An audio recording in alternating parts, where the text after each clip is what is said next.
What's up guys, Duarte here with another Marvel Strike Force video, and in this video we're going to take a look at the teams that scopely fixed prices and Tornado Mag Japan used to beat Dark Dimension 4. They were the two players that were able to do it, and as you can see, huge gap between the first two and the third one, and the scopely fixed prices already beat it on the timer.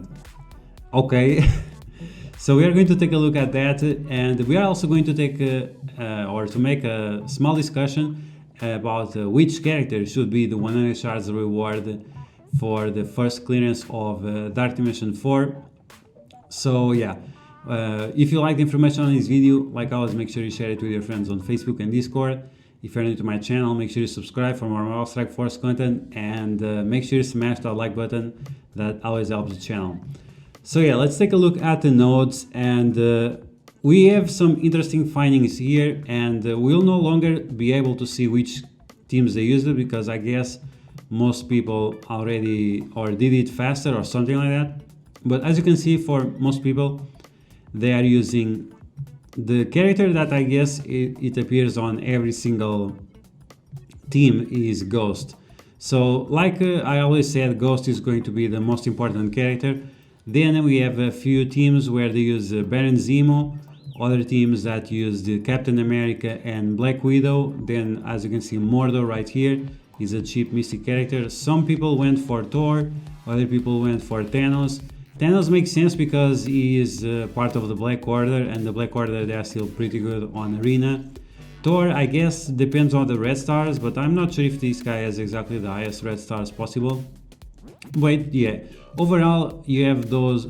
You needed one mutant character, one skill character, one tech character, one mystic character, and one bio character, because most characters that are mystic cost around 3. So Thanos, Thor, and Mordo, they went to one of those 3, and apart from that, the options are pretty consistent, being mostly Mr. Sinister and Ghost, and then Captain America and Black Widow. So let's take a look now at the global nodes and see what they use on global. So as you can see, Ghost, like always, showing up everywhere, and here with only 4 characters they were able to one-shot it with Captain America, Black Widow, and Mr. Sinister. So as you guys can see, it's not exactly the recommendations I made. The one I was using was with Emma Frost, but it was with Stature instead of Captain America. But when you decide to go for Captain America instead of Stature, then it makes more sense to use Mr. Sinister, and this is going to be possibly the best option. But then you can use Emma Frost instead on the second run, or you can use Doctor Doom, as you can see right here. But if you decide to go with Doctor Doom, then you no longer need the Captain America for the taunt and energy, and on that point you can go with Stature and Emma Frost, and like this the team will at least should be quite faster. And as you can see, he one-shot a node, I think. Is it one shot? Yeah, it is. And yeah, so now let's take a look at the cosmic nodes. Let's take a look at the last one. And on the cosmic nodes, there is no one using the team I recommended with Doctor Strange, but that recommendation was made quite recently, just before Christmas, so I guess I got a few people by surprise. And yeah, like Proxima Midnight, she's great, but she's quite expensive. Thanos is just okay. Thanos suffers from the same problem as Carnage, that you need the enemies to die so you can make anything out of the character. And without defense up and that kind of stuff, Thanos is not that strong. You can still spread around the defense down, the offense down, and that's okay. But usually it's not enough for Thanos to tank. And in that regard, Sif is a little bit better. But like I mentioned before, I think the best option for the cosmic nodes is going to be with Mordo and with Doctor Strange. And that's because you can revive Hela multiple times with Minerva and with Doctor Strange. And with Mordo on the team, you have infinite energy on Doctor Strange, so he can revive every single turn. And if you revive Hela, then you'll have infinite Gregs, which you can take advantage to just completely bypass anything that this has of difficulty. So even on this node, it's so which is the last node? Last node 70 million. If you have that rotation that I'm saying, and even with Vulture, so if you have one Greg and then you revive Hela and then you end up having two Gregs, then they keep multiplying and multiplying, and Vulture, you'll kill all of them, he'll get extra turns, but you will also be able to turn rewind everyone else. So as soon as you get rid of Vulture, you'll be just fine with that strategy I'm saying. So the team once again is Minerva, Hela, Mordo and Doctor Strange. So you can completely ignore Proxima and Thanos. Okay, so now taking a look at the city nodes. And the city nodes, there is not much to expect, but we have scopely fixed prices, going with the suggestions I always made that Venom is way better than Carnage. Once again, Carnage, you need the enemies to die in order for him to do anything of use, and Venom is not the case. And yes, it's true that with anti-Venom you can get a defense up, but it has a huge cooldown and you're required to do the basic with Symbiote Spider-Man, and sometimes that's just not useful enough. And yeah, this is going to be definitely the best team, but probably only for the second run, as Venom is quite expensive and you already have to work at least on two other characters. And we see Punisher here. I would rather use Vulture, but Punisher is a cheap option as well for the 5th. I just think Vulture provides way more control. And some people debate which is better, Scream or Carnage in terms of speed. I think Scream is way better because you have 2 turns of speed up, and if you can apply immunity to your team and not be affected by slow, then the speed up for 2 turns will be better than just 30% turn meter. And if you don't have like minions or a summoner where you can feed the turn meter off, then there is no point on using Carnage. And as you can see right here, this is like the best team you can make, plus 1 additional character. Now taking a look at the legendary nodes, we have what to be expected. We have Phoenix, we have this guy, Dr. Octopus, Ebony Maw and Invisible Woman. This is the team I recommended, and I said that it's all about making Phoenix alive as long as possible. You have Dr. Octopus extending the negative effects that you have on the enemies. They are going to be offense down and slow from Ebony Maw and also from Invisible Woman. And then you have 2 defense subs that you can rotate between each other. And because they have slow, that's going to be even more effective. And then you have the shield or the barrier that she provides that will also help protect Phoenix. But as you guys can see, scopely fixed prices even with Nick Fury as help. I think this was on the second run, because Nick Fury is a very expensive character, and I doubt he had enough mats to gear up Nick Fury for the first run. But even using Nick Fury, which has the minions that can apply stun and so on, he was still not able to one-shot this node, so he was only able to do a little bit over 30%, around 40% maybe of this node. But as you guys can see, these legendary nodes, they are really hard because you can use legendary characters that they are extremely good. So yeah, those were the characters they used. Many characters similar to the recommendations I did, like Scream, Venom, Anti-Venom, and the cosmic characters. Some people use Mordo, not many.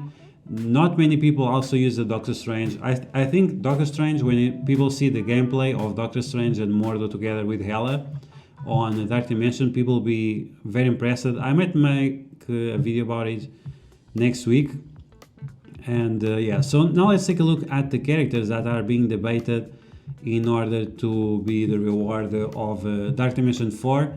And you can find the voting place for this on the Legion Cluster Discord. They have like some section of announcements, and there you can upvote which character you want. And the characters with the most votes so far is Yo-Yo, Ghost and Call Obsidian. Now the arguments for Yo-Yo is that she used to be a very important character. I don't think she's no longer that important. Because you have so many characters that apply offense down. Like the other day I show you that you can use Lady Electro to apply offense down on Ultimo 7 difficulty 5, even at 5 red and 5 yellow, because she has extra focus to apply that effect. And Yo-Yo, she is always very dependent on Black Bolt. Without a Black Bolt she has very trashy HP and she dies quite fast. As you guys can see, only 170,000, which is not great. And most of her effects and most of her utility comes from her kit and not exactly from her stats. So getting more 180 shards for her, like, I would be able to get to the next star, but I don't think is that relevant. And I just don't see the value of getting Yo-Yo at this point in time when we have so many other options and so many more reliable options that are not dependent on using Black Bolt all the time. Like the two of them are still great, I still use them every day, but I wish I was able to use other characters like Lady Electro, but because they are not farmable, I'm not able to. And Yo-Yo, she has a very low unlock amount, it's only 45 shards. Maybe in the future they can lower it for 15 shards, that would be great. But based on that, you only need 3 orbs to unlock her, and you'll be able to play with her. Now in terms of Ghost, it's quite an interesting character for Dark Dimension, but outside of Dark Dimension she doesn't have that much value. She's okay, her team is okay, but nothing special outside of Dark Dimension once again. And I don't remember if she is 100 shards unlock or not. I think she is. The thing about Ghost is that supposedly she's going to be the unlock requirements for Jubilee, and if that's the case, she'll become farmable at some point in time in the future. Unlike Yo-Yo and the Inhumans, there were 6 of them. With the Pimtech there are only 5, so unless they release any other character, Ghost has to be farmable at some point in the future. And we can expect that if Jubilee comes in February with Gambit and whatever, that then on the second run, which should be 5 to 6 months after, maybe, that at that point in time Ghost will become farmable. And because at that point in time already so many people have cleared Dark Dimension 4, the value of Ghost is not going to be that relevant. And in terms of Call Obsidian, I think Call Obsidian has to be the pick for the 100 shards reward, and that's based on his unlocking method and also what he provides. And I'm not the type of person that usually uses this as an argument, but think of the new players. Oh, think of the new players. And this is not a good argument to use this, but in this situation it's a good argument, because most new players will not be able to use Empower Thanos because of Call Obsidian. If they are not able to obtain Call Obsidian, they will never experience Empower Thanos, they will never have Black Order as a functional team because of this character. And unlike with Yo-Yo, where you need 3 orbs to unlock her, with this guy you need 7 orbs to unlock him, and that's quite a lot when you take a look at the rates like we did on the other video. The rates are quite trash, and based on all that, if this guy Scopely Fixed Prices really cares about the community as much as Remanex says, I think Call Obsidian is the only option. Even that we have the Blitz in the future, that's going to be only applicable to the players that are playing right now. If you're a new player that will start playing in 3 months or 4 months, you'll not have that Blitz, and you'll not be able to experience the Black Order. So if that's the case, if these guys really care about the community, then the best and the only option is Call Obsidian.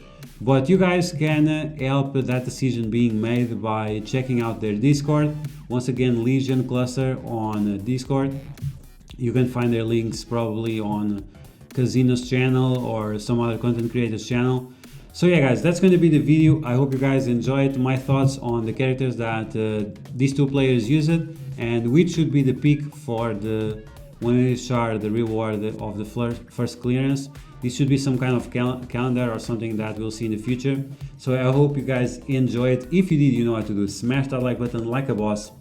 If you're new to my channel, make sure to subscribe for more Marvel Strike Force content, and I'll catch you guys later.